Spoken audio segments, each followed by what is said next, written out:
Les 4 années passées à la direction générale ont été parmi les plus enrichissantes de mes 25 ans de carrière dans la fonction publique. Durant ces 4 années, j'ai pu côtoyer 2 administrations de 2 ministres, différents dans leur mode d'administration, leur mode d'approche, leur stratégie de réponse, etc. Et je dois vous dire que j'ai beaucoup appris. J'ai eu aussi la chance de travailler avec des directeurs, cadres techniques, des membres du personnel merveilleux, certains plus engagés que d'autres et dévoués sur la cause environnementale. Je vous remercie pour ces moments et surtout le respect constant que vous m'avez offert. Je suis convaincu qu'avec vous, le ministère continuera à prospérer jusqu'à offrir des services adéquats à la communauté haïtienne. Je remercie les coordonnateurs d'unité, le directeur et les cadres du STDG, l'équipe du secrétariat administratif et le personnel de la direction générale, sans oublier mes sécurités, chauffeurs, pour leur soutien et leur accompagnement. J'ai connu une expérience vraiment exaltante. Malgré les soubresauts, je suis resté stoïque pour mener à bien ma mission. Permettez-moi de rendre grâce à Dieu qui m'a permis de vivre ces années dans la paix et la concorde. Mesdames, Messieurs, chers amis, à vous toutes et tous qui m'avez soutenu dans mon travail, dans une bonne ambiance faite de rigueur, d'abnégation et d'esprit d'innovation, je dédie ce proverbe chinois selon lequel, lorsque la collaboration est franche et loyale, les montagnes se changent en or. À vous, DG Joseph Emmanuel Philippe, je ne doute pas de vos capacités, de vos compétences, ce qui fait que je n'ai pas de conseils particuliers à vous donner. Je serai toujours heureux de vous soutenir quand le besoin se fera sentir. Une nouvelle gouvernance et de nouvelles innovations donneront sans doute un autre souffle au ministère. Je vous invite de tenir le flambeau plus haut afin que la confiance en vous placée par le ministre puisse rayonner aussi longtemps que possible. Je vous souhaite beaucoup de succès et que le vent vous soit favorable. Je voudrais une fois de plus remercier DG Astrel qui a collaboré avec moi. On était 4 ensemble au ministère. Moi, depuis 30 ans, lui, depuis 25 ans, on a commencé à travailler ensemble. C'était à Turgeau. À l'époque, il n'y avait qu'une seule direction. On l'appelait direction technique du ministère et de l'environnement. Et on n'était pas nombreux, peut-être une dizaine de cadres. Et quand Astrel nous a rejoints, 5 ans après, vraiment, il a su faire la différence. Il a été, dès le début, remarqué par le DG d'alors. Donc, il a fait preuve de compétences et de dynamisme. Il a tour à tour été directeur départemental de l'Ouest. Par la suite, il a été directeur à la direction cadre de vie, directeur sur l'écosystème, point focal pour la convention de lutte contre la désertification, directeur à la direction des ressources en eau.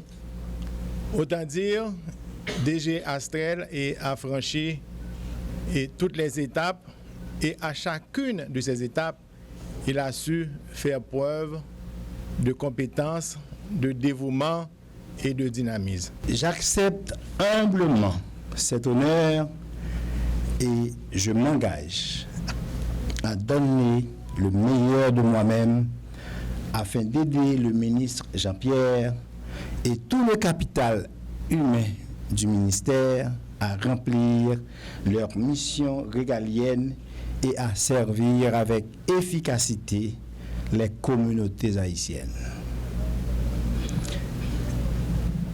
Je remercie très sincèrement les membres du Conseil présidentiel de transition et en particulier l'ingénieur agronome Régine Abraham, le Premier ministre Gary Conille et mon ministre de l'Environnement Moïse Fils Jean-Pierre de m'avoir offert ce privilège de servir mon pays à ce niveau. Je profite de cette occasion pour remercier par avance vous tous, cadres et employés du ministère, vous tous, membres des organisations de défense de l'environnement, ainsi que les partenaires techniques et financiers qui vont m'épauler dans cette passionnante aventure. Je dis chapeau à mon prédécesseur, l'ingénieur Astrel Joseph, pour sa contribution à l'avancement du ministère de l'Environnement. J'essaierai, je ne suis pas sûr, j'essaierai de porter très haut, comme vous venez de me le demander, le flambeau qu'il vient de me passer. J'appelle aussi à votre collaboration, DG Astrel, dans le suivi de cette œuvre que vous avez su conduire pendant ces 25 années passées au ministère.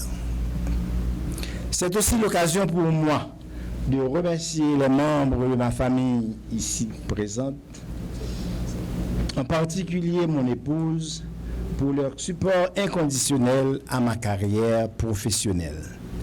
Mesdames, Messieurs, quand la feuille de route acheminée au ministre de l'Environnement, le Premier ministre demande de renforcer la gouvernance et de tendre à l'efficacité des actions et des services à la population. Il souhaite aussi une revue de l'ensemble des lois et règlements organisant le secteur environnement. Ma mission est donc claire: accompagner le ministre de l'Environnement et tout le capital humain du ministère dans la mise en œuvre des directives et objectifs fixés à travers les 5 grands axes retenus par le gouvernement. Je cite en les priorisant: la sécurisation des aires protégées, la contribution à la réduction des risques de catastrophes, l'adaptation au changement climatique, la gestion durable et la valorisation des déchets, correspondant à l'axe 1, sécurité publique et nationale.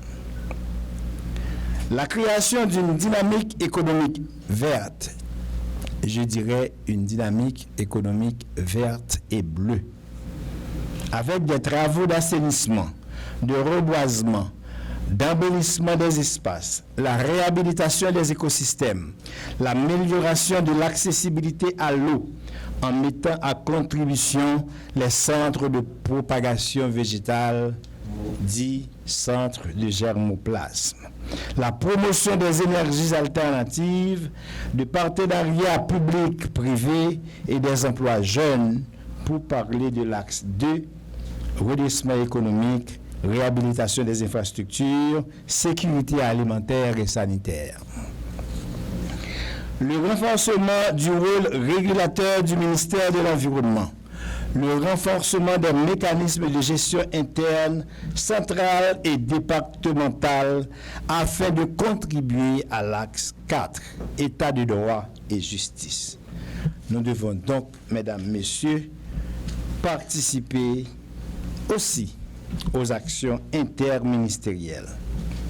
J'appelle une fois de plus à la collaboration de tous et de chacun, notamment les membres du cabinet du ministre, les cadres et employés du ministère, dans le contexte de crise actuelle. Avec les défis sans précédent, nous avons surtout besoin d'harmonie, de franche collaboration, d'humilité, d'entraide et de dépassement de soi.